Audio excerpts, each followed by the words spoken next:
Supreme court की महिला वकील की हत्या सुनने में अटपटा लगता है फ्रेंड्स। उनकी हत्या और उनके घर के बाथरूम में ही मिला उनका शव।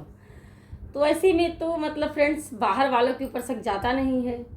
हेलो फ्रेंड्स, मैं रेनू अपने यूट्यूब चैनल पे आप लोगों का स्वागत करती हूँ। फ्रेंड्स, ये सच्ची घटना पे आधारित स्टोरी मैं लेकर के आई हूँ। ये स्टोरी दिल्ली की है और ये सच्ची घटना पे आधारित है और ये मतलब किसी की भावनाओं को ठेस ना पहुँचे, इसलिए मैंने इसमें पात्र का नाम चेंज कर दिया है। पात्र का नाम हमने यहाँ पे रंजू है। उनका मतलब कि वो 60 वर्ष के लगभग की महिला हैं। उनकी एक दिन अचानक उनके ही घर में उनकी लाश मिलती है, जिसपे कि मतलब कि सनसनी फैल जाती है। फ्रेंड्स, घटना ये है कि रंजू जो हैं वो पेशे से कोर्ट की वकील हैं, सरकारी वकील हैं वो।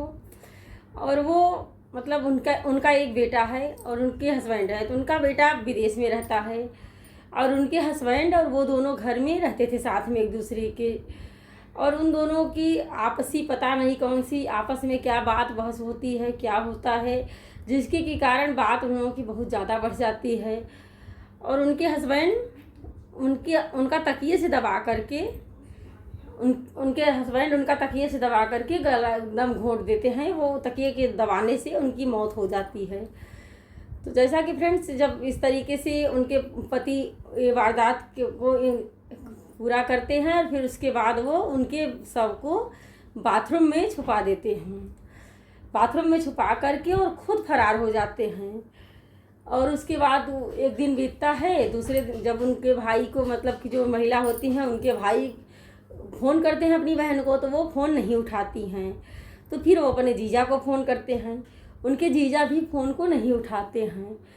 एक दो बार करते हैं वो फ़ोन, तो उनके जीजा भी फ़ोन को नहीं उठाते हैं। फिर वो फ़ोन उठाते हैं कि मतलब कई बार करने पे फ़ोन उठाते हैं तो उनकी लोकेशन मतलब वहीं की आसपास की ही कहीं की बताता है फ़ोन से।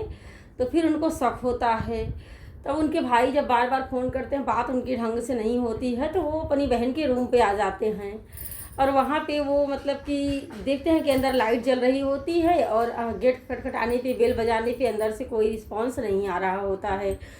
तो फिर वो जा कर के पुलिस में केस दर्ज करवा देते हैं। और केस दर्ज करवाने के बाद पुलिस उनके घर पे आती है, गेट को मतलब ताला तोड़ देती है और गेट के अंदर जाती है पुलिस। तो फिर पूरे घर की छानबीन करने के बाद मतलब कि जब वो बाथरूम में पुलिस पहुंचती है तो देखती है कि जो रंजू हैं उनका शव बाथरूम में एकदम लहूलुहान अवस्था में पड़ा हुआ है। तो इस मतलब कि केस की फिर छानबीन शुरू हो जाती है, जांच शुरू हो जाती है। और ये जो रंजू होती हैं उनका एक बेटा भी होता है जो कि विदेश में जो रहता है।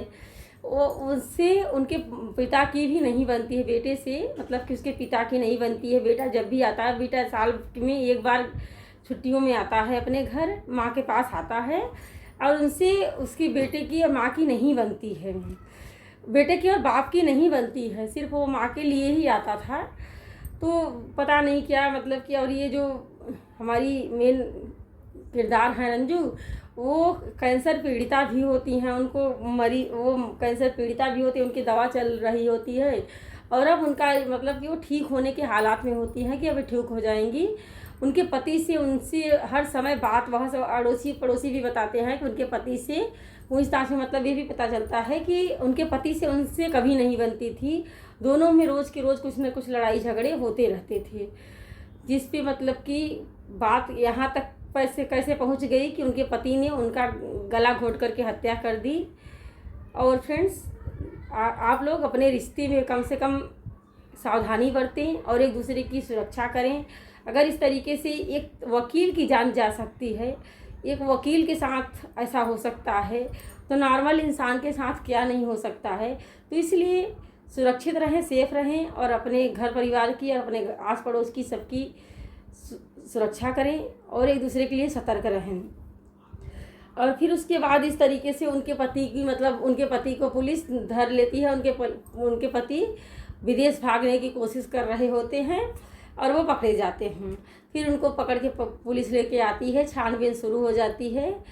तो आज की स्टोरी हमारी यही थी फ्रेंड्स, कि किस तरीके से मतलब कि पति ने अपनी पत्नी का हत्या कर दिया उनकी रूह भी नहीं कांपी कि अपनी ही पत्नी को, जिसके साथ इतनी उम्र बिताई, इतनी उम्र बीत गई, ऐसा उनको क्या हो गया कि वो मतलब कि उनकी खुद से हत्या कर देते हैं, तकिए से उनका गला दबा करके।